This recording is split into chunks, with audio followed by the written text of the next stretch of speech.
myself, Dr. YK Singh, Assistant Professor, Department of Soil Science, BAU Sabour. आज जो है हम estimation of potassium in given soil sample, जो हम सॉइल सैंपल लाते हैं उसमें हम एस्टिमेट करेंगे कि कितना पोटेशियम है। और जब पोटेशियम हम एस्टिमेट कर लेंगे, फिर उसके बाद से मैं आप लोगों को बताऊंगा कि कितना ग्राम कितना से उसका रेंज है और कैसे कैसे उसका अप्लाई होगा। तो सबसे पहले हमें इसमें ये जानने की ज़रूरत है एस्टिमेट करने में कि कौन कौन सा रिएजेंट होगा, कौन कौन सा केमिकल लगेगा और कौन कौन सा ग्लासवेयर और इंस्ट्रूमेंट की ज़रूरत है। तो इसमें सबसे पहले ये है हमारा अमोनियम एसीटेट। इसको जो है हम लोग इसका सॉल्यूशन बनाते हैं, स्टॉक सॉल्यूशन, और उसके बाद से अमोनियम एसीटेट का सॉल्यूशन बनाएंगे। कैसे बनाएंगे, कितना ग्राम, उसका हम अभी बताएंगे। और दूसरा जो हमारा रिएजेंट के लिए यूज़ होगा ये पोटेशियम क्लोराइड है, ठीक है। ये एआर एनालिटिकल रिएजेंट का ये हमारा पोटेशियम क्लोराइड है। और इसके बाद से कोनिकल फ्लास्क, ये आपको एक इसकी ज़रूरत पड़ेगी जिसमें कि हम सॉइल लेंगे और इसमें एक्सट्रैक्टेंट जो है अमोनियम एसीटेट डाल करके उसको एक्सट्रैक्ट करते हैं। उसके बाद से हमें जो है कोनिकल ये पीपेट की ज़रूरत पड़ेगी, फिर फिल्टर पेपर की ज़रूरत पड़ेगी, साथ ही साथ 1 लीटर वॉल्यूमेट्रिक फ्लास्क की ज़रूरत होगी, बैलेंस की ज़रूरत होगी। सॉइल जो है हम ले लेंगे, सॉइल हम तोलेंगे कैसे अभी आगे हम बताएंगे, पहले ज़रूरत हम बता देते हैं। और ये है हमारा फ्लेम फोटोमीटर। इसी इंस्ट्रूमेंट में हम उसको ला करके यहाँ पर डालेंगे और इसको एस्टिमेट करेंगे। अब आते हैं कि सॉल्यूशन बनाने का। तो ये जो अमोनियम एसीटेट है इसका 1 नॉर्मल हम पहले बनाएंगे। इसके लिए हमको 77.09 ग्राम 77.09 ग्राम का जो है हम इसको इस बैलेंस पर तोलेंगे। और तोलने के बाद इसको हम 1 लीटर वॉल्यूमेट्रिक फ्लास्क में डाल करके और इसका डिस्टिल्ड वाटर से, यहाँ पर 1 लीटर का यहाँ पर दिया हुआ है, उसको वॉल्यूम डिस्टिल्ड वाटर से मेकअप करेंगे तो हमारा ये अमोनियम एसीटेट का सॉल्यूशन हो जाएगा।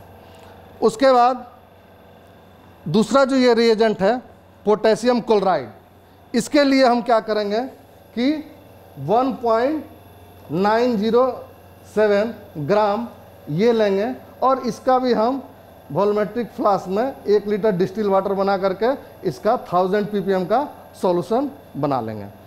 अब है ये जो सॉइल है हमारा, अब इसको बताएंगे, यहाँ से स्टार्ट करेंगे। ये तौलिए तो हमारे टेक्निकल असिस्टेंट हैं।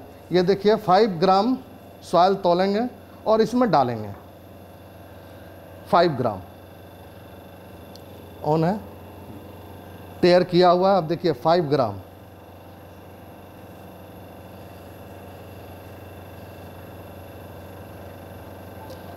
ये तोल रहे हैं। 5 ग्राम जो सॉइल है इसको हम लोग ड्राई करके सॉइल सैंपल को 2 mm सीप से पास कर लेते हैं और जो सॉइल नीचे बचता है वो, अब ये हमारा देखिए 5 ग्राम हो गया।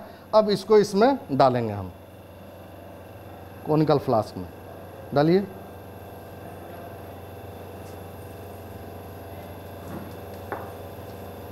अब इसमें हम 25 ml जो नॉर्मल सॉल्यूशन था अमोनियम एसीटेट का, उसको हम 25 ml इसमें डालेंगे। इससे डालिए 25 ml। तो ये अमोनियम एसीटेट का जो सॉल्यूशन है हमने रखा हुआ है यहाँ पर, हाँ, इससे आप डालिए। ये हमारा अमोनियम एसीटेट का जो सॉल्यूशन हमने बनाया था, अमोनियम एसीटेट का सॉल्यूशन है, इसमें 25 ml। ये 25 ml हो गया। अब इसको इसमें हम डालेंगे।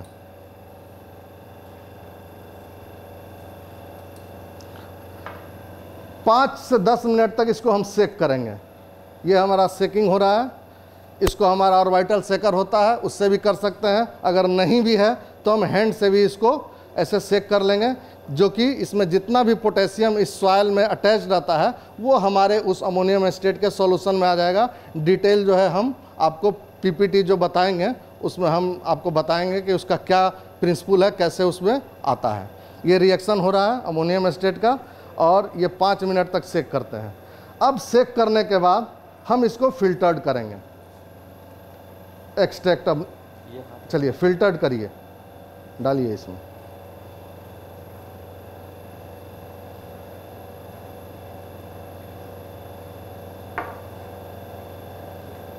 ये फिल्टर्ड हो रहा है धीरे धीरे, ये फिल्टर्ड हो रहा है। जो हमने 25 ml नॉर्मल अमोनियम एसीटेट जो सॉइल के साथ मिक्स किया था वो फिल्टर्ड कर रहे हैं हम। ये जो एक्सट्रैक्ट हो आ रहा है इसमें, इसी में हमारा पोटेशियम का एस्टिमेट हम फ्लेम फोटोमीटर से करते हैं। अब इसमें एक चीज़ और आपको बता दें कि अब इस मशीन को कैलिब्रेट करने के लिए जो पोटेशियम क्लोराइड का जो हमने सॉल्यूशन बनाया था, ये था हमारा 1.907 ग्राम को जो मैंने तौला था, हम लोगों ने तौला, उसका इसमें जो स्टॉक सॉल्यूशन बनाया था, इसको अब हम डाइल्यूशन में ले करके जाते हैं क्योंकि हमको उसमें एस्टिमेट करना है। तो अब डाइल्यूशन करेंगे इसमें कैसे कि इस 1000 ppm का 100 ml लेंगे, इस 1000 ppm सॉल्यूशन का 100 ml हम मेज़र करेंगे और 100 ml जो होता है सिलिंड्रिकल जो होता है मेजरिंग सिलेंडर उससे ले लें या हम पीपेट से ले लें, जैसे भी हो। इस 1000 ppm का 100 ml ले करके दूसरे एक वॉल्यूमेट्रिक फ्लास्क में डालेंगे। उस 100 ml में फिर हम इसको वॉल्यूम जो है यहाँ 1 लीटर तक जो अभी बताया था, यहाँ पर मार्किंग है, ये 1 लीटर का वॉल्यूमेट्रिक फ्लास्क है। इसमें जैसे ही हम डाल के डिस्टिल वाटर से इसको 1 लीटर का जब वॉल्यूम बनाएंगे तो ये हमारा 100 ppm का सॉल्यूशन हो गया। अब इस 100 ppm के सॉल्यूशन में से क्या करेंगे, फिर हम ये देखिए ये स्टॉक सॉल्यूशन है जो कि ये लिया हमने 100 ppm का। अब इसमें ये एक हम लेंगे 100 ml का वॉल्यूमेट्रिक फ्लास्क। अब इसमें से ये 100 ml में से 5 ml हम एक इसी तरह से हम कितना है जी 6-7 है, 6-7 वॉल्यूमेट्रिक फ्लास्क हम धो करके डिस्टिल वाटर से रिंज करके रखेंगे। फर्स्ट में 5 ml लिए और इसका वॉल्यूम हमने बनाया 100 ml। ये हमारा हो गया 5 ppm के सॉल्यूशन। फिर उसी तरह से दूसरे वाले में हम 10 ml लेंगे तो ये 10 ppm का हो जाएगा। उसी तरह से हम 20 ml लेंगे और उसको यहाँ मेंटेन करेंगे, यहाँ 100 ml, ये हमारा 20 ppm का के सॉल्यूशन हो गया। फिर हम 40 ml लेंगे और इसको भी यहाँ पर जो मार्किंग दिया 100 ml तक डिस्टिल वाटर से मेंटेन करेंगे तो हमारा ये 40 ppm का के सॉल्यूशन हो गया। उसी तरह से फिर इसमें 60 ml लेंगे और यहाँ पर इसको वॉल्यूम मेंटेन करेंगे तो ये हमारा 60 ppm का के सॉल्यूशन हो गया। उसी तरह से 80 ml है, 80 ml लेंगे और इसको भी यहाँ करके अब ये हमारा इतना सॉल्यूशन तैयार हो गया। ये हम इसलिए लिए हैं कि इस मशीन को इस सॉल्यूशन से स्टैंडर्डाइज कैलिब्रेट करेंगे। अब इसको करिए तो स्टैंडर्डाइज करिए। अब इसके जैसे डिस्टिल वाटर में इसको लगा कर हमेशा रखते हैं कि ये चूँकि प्रेशर चल रहा है, कंप्रेसर है। अब इसको स्टैंडर्डाइज कर रहे हैं हमारे टेक्नीशियन, देखिए कैसे कर रहे हैं। जैसे कि सर इसमें जितना स्टैंडर्डाइज हमको करना है उतना हमको स्टैंडर्ड इसमें फिट करना है। जैसे 2 से 20 तक क्या ये स्टैंडर्ड लेता है? स्टैंडर्ड लेता है। हमें क्या लेना है, जैसे लेवल सॉइल लेना है तो उस तरह से हम 40-60 तक लगाते हैं। हाँ 80 तक हमारा हो गया। हाँ तो जैसे हम डाल रहे हैं 5, 10, 20, 40, 60 एंड 80। Okay sir. हाँ तो अभी हमको डालना है नंबर ऑफ स्टैंडर्ड। हाँ तो 6 हो गया हमारा। हाँ तो हम यहाँ 6, 0, 6।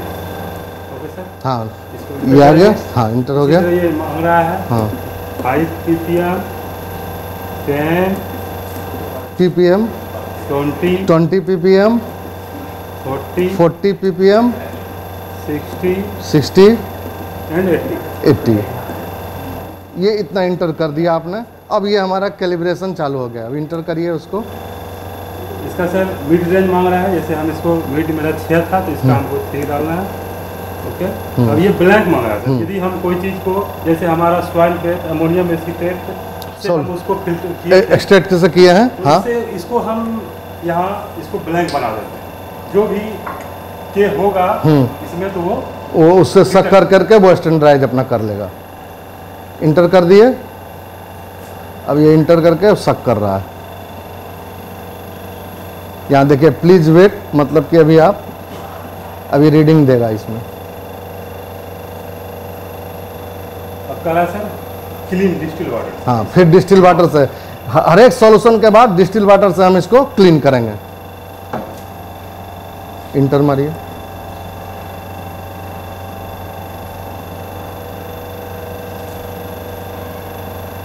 अब स्टैंडर्ड 1 मांग रहा है सर। अब स्टैंडर्ड, हाँ 1 में दिया था 5, अब इसमें 5 से। उसी तरह से हम जितना बनाए हुए हैं 6, उस सभी से इसमें इंटर कर करके हम इसको कैलिब्रेट कर रहे हैं। ये देखिए 5 ppm के सॉल्यूशन था, उससे हम दे रहे हैं। हो गया तो क्लीन हो गया। फिर 10, हर एक सॉल्यूशन के बाद हम डिस्टिल वाटर में डालेंगे कि वो क्लीन हो जाए, जो भी उसमें सक किया हुआ मटेरियल हो। अब 20 ml में लगाइए। अब ये 20 इंटर करिए। यहाँ पर इसको देखते रहना है। फिर इसमें आएगा टू क्लीन,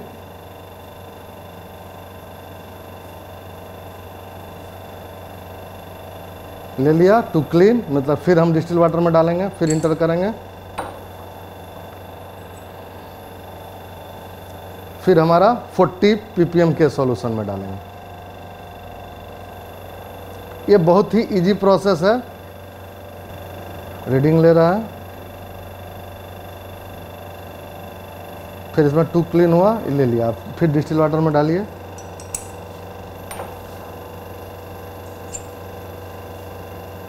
हो गया, फिर इसमें डालिए 60 ppm के सॉल्यूशन, इंटर, फिर डिस्टिल वाटर में। ये अब हमारा लास्ट 80 ppm से, अब ये हमारा स्टैंडर्डाइज हो गया है, कैलिब्रेट हो गया। अब इसके बाद हम जितने भी सॉइल के लिए हैं, ये अभी हम एक सॉइल का सैंपल दे रहे हैं, एक सॉइल का एक्सट्रैक्ट किए थे। अब इसका हम जितना भी हमारा सॉइल सैंपल होगा, 20 होगा, 50 होगा, जितने भी हैं, उसका हम इसी तरह से जब ये प्रोसेस बताए 5 ग्राम तौलेंगे, उसको फिर यहाँ पर कॉनिकल फ्लास्क में डालेंगे। 25 ml अमोनियम एस्टेट का हमने सॉल्यूशंस में डाला, सेक किया। सेक करने के बाद वाटमैन पेपर नंबर 1 से फिल्ट्रेट किया। फिल्ट्रेट करने के बाद मान लीजिए हमारा 50 सॉइल था, 50 एक्सट्रैक्शन आ गया हमारा। अब इसके बाद से हम जो है इसमें डायरेक्ट इसमें ये करेंगे। अब हमारा डायरेक्ट रीडिंग आ जाएगा। तो आ गया रीडिंग से यही आया। हाँ। ये किशनगंज साइड का हाँ वो है। हाँ ठीक है। तो जो रीडिंग हाँ 3.7 रुक गया, थोड़ा सा फ्लक्चुएट होता है, कभी 3.8 आएगा, 3.6 या 7, कभी 3.6 आ गया। ठीक है, चलो हटाओ। अब ये 3.6 ppm पोटास का जो हमारा सॉल्यूशन था वो आ गया। अब इसमें एक कैलकुलेशन है कि हम कैसे इसमें करेंगे इसको आगे। तो इसका जो है डाइल्यूशन हमने बताया था। एक चीज़ और मैं बता दूं कि वो जो सॉल्यूशन बनाना था वो अभी मैंने बताया था कि इसको हमने 100 ppm का सॉल्यूशन बनाया था, उससे हमने वो स्टैंडर्डाइज किया। तो अब हमारा 5 ग्राम सॉइल था और हमारा जो रीडिंग आया तो ppm में हमारा potash in ppm is equal to A into 5, मतलब कि 5 ग्राम सॉइल था और जो हमारा रीडिंग आया 3.76। तो अब 3.6 इंटू 5 मतलब कि कितना हो गया, 3 × 5 = 15, 6 × 5 = 15, 3 = 18 ppm हमारा पोटास आ गया। अब 18 ppm जो है वो उस सॉल्यूशन में है। अब उसको हम ppm में आ गया, लेकिन इसको हमको निकालना है पर केजी, ग्राम जो है मैंने केजी पर हेक्टेयर। तो पर केजी हेक्टेयर के लिए 2.24 से हम मल्टीप्लाई करेंगे। तो 18 × 2.24 जो भी हमारा वैल्यू आया वो हमारा आ गया अब किलोग्राम पर हेक्टेयर में। अब इसके लिए हमारा जो है एक इसका रेंज है कि 120 से ये कम आया। इसका मतलब कि हमारा जो सॉइल है, ये हमारा सॉइल किशनगंज साइड का है, वहाँ पोटास डेफिशिएंट सॉइल है। तो हमने वहाँ का सॉइल के लिए आपको एक एग्जांपल दिया था, उसको हमने करके यहाँ दिखाया। तो ये हमारा डेफिशिएंट सॉइल हुआ। और 120 से लेकर के 280 के बीच में अगर हमारा ये रीडिंग आता है, अगर ये हमारा वैल्यू आता है, तो उसको हम मीडियम रेंज में लेंगे, और more than 280 kg per hectare के हिसाब से आता है तो हमारा हाई पोटास होता है।